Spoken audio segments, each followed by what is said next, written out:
ஆனா அந்த குளத்துக்குள்ள இறங்குறது பாதுகாப்பு இல்லை. ஏன்னா குளத்துக்கு முதலே எல்லாம் இருக்கு.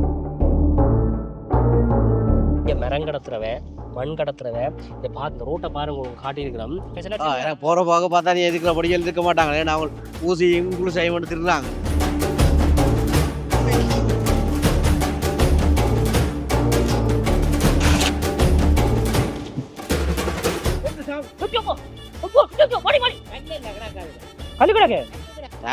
முக்கியமான குறிப்பு சொல்ல போறேன். நான் மரம் வெட்டுறது தான், மண்ணல்ற வேலையும் தான். சிங்கள இனத்துக்கு வந்து ஒரு மகாவம்சம் மாதிரி, தமிழ் இனத்துக்கு இல்லி நிறைய கதைகள், பழைய அந்த பேச்சு வழக்கு மொழியெல்லாம் நான் மறந்து போனோம். இப்ப மாமாவை என்னன்னு சொல்லுவோம், ஆக்கள் இருக்கிற இடத்த காய்க்காது.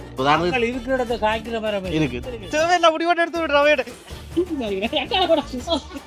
யாழ்ப்பாண பக்கத்துல இருக்கிறாங்க, குளிக்க மாட்டேன். தலையை சுத்தி அடிச்சாலாம் அதுவும் நம்ம அங்க ஒண்ணு போடுவோம்.